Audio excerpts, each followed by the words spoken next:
Hi there, and welcome you all to a new episode on how to start a business. I'm still talking about controlling a business.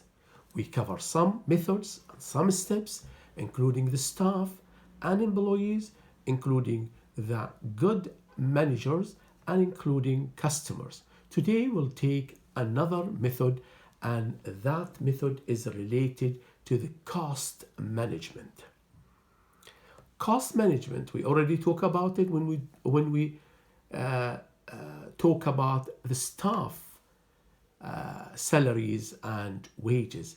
And also in a previous episode, we talk about the cost management when we start the business even before controlling your business. But today I'll cover it in other ways.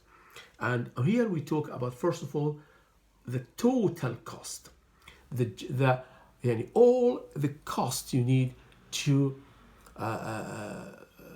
make the operation of your business.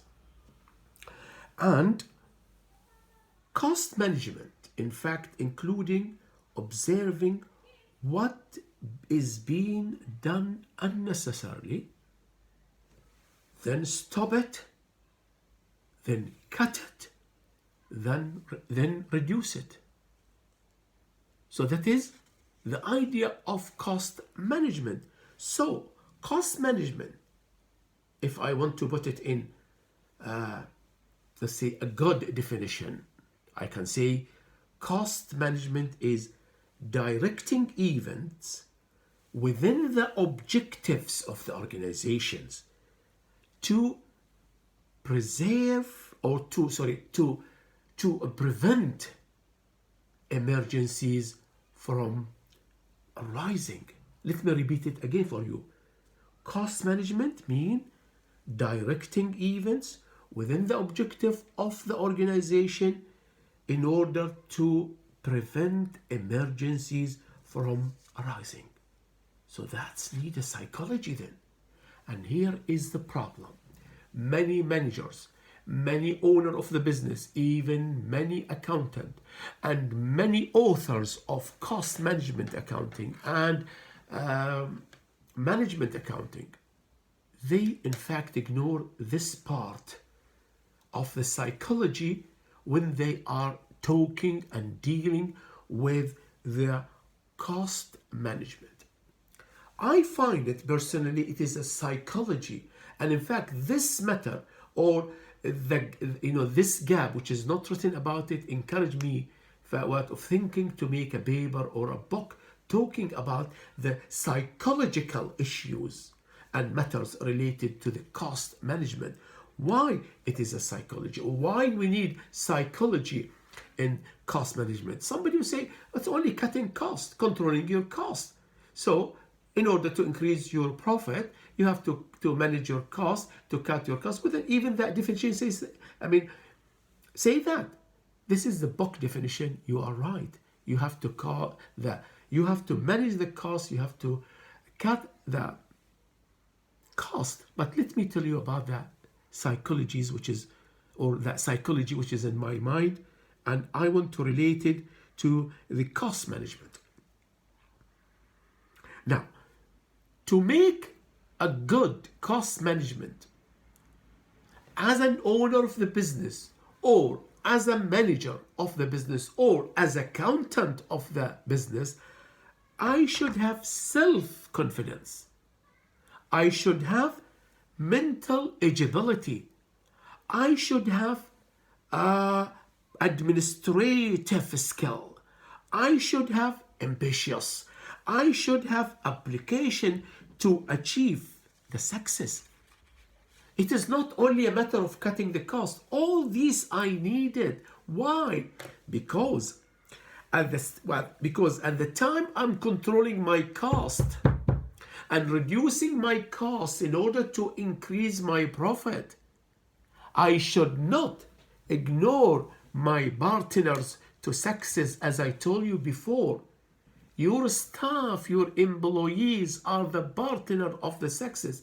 How you control the cost without rewarding them, without paying the good salary and wages for them, without paying promotion for them, without let's say encouraging them, motivating them, promoting them. All these in fact need psychology, and it's need a good employee relationship. Without employees, I cannot please my customers. Customer, as I told you yesterday, should be on the top. But to please my customer, I cannot do it myself. I need a number of gang. I need a number of employees. Good employees will do the job for me. But remember, I'm talking about cost management. Yes, they will do good job for me. They deserve rewards. Without the rewards, they will not do the job for me, or they will do it according to their salary only. So therefore, I should not offend my employees, and I should not undergrade their rights, and I should motivate them.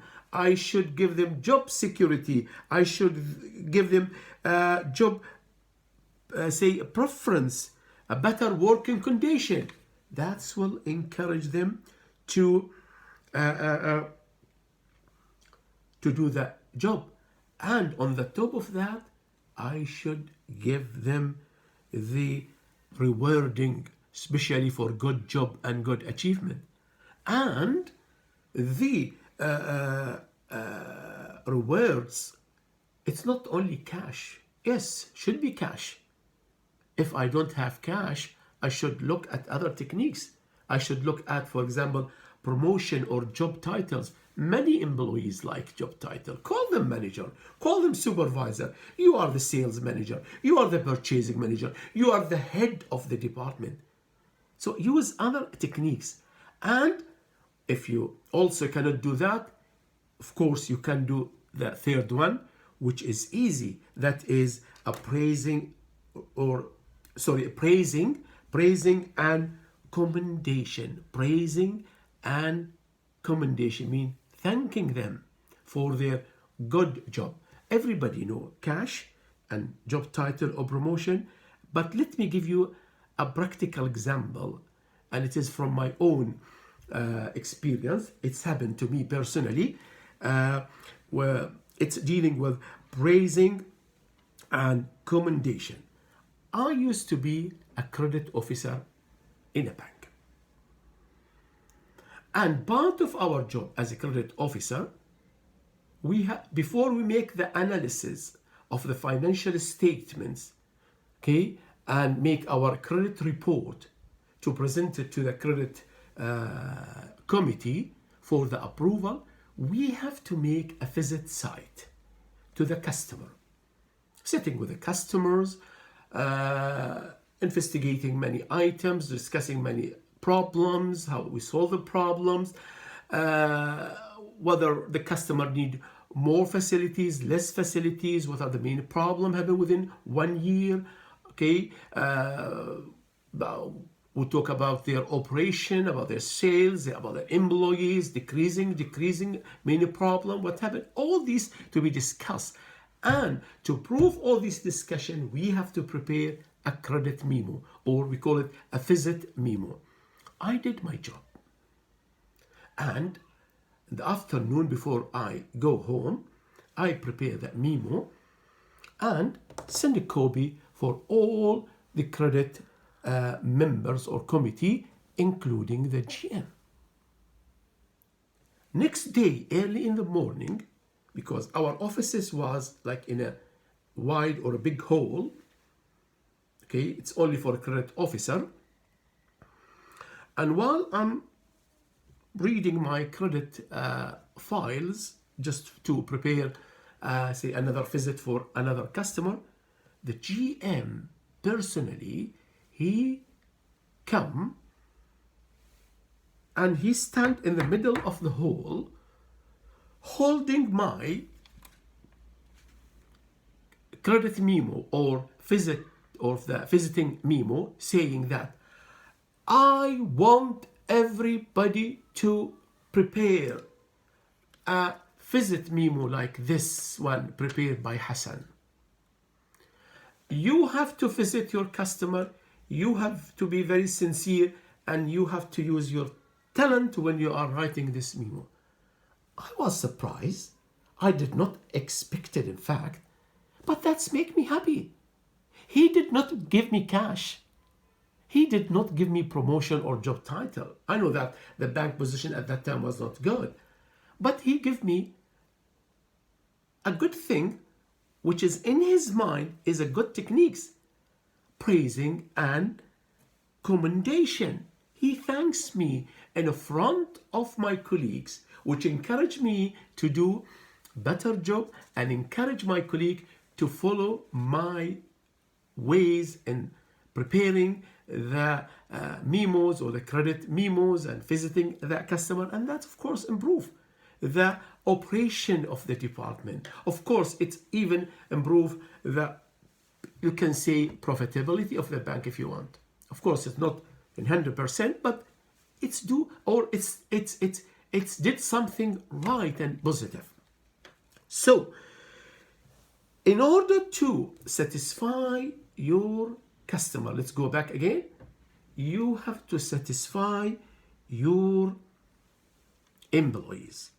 And to do good things, you have to have a good employees or staff relationship, including innovation, motivation, in production, in distribution, in finance, and etc. But when you come to the finance, remember, if this finance is spent, that's mean cost. And if it is cost, need to be controlled. And if it is need to be controlled, use the psychology which I told you, okay?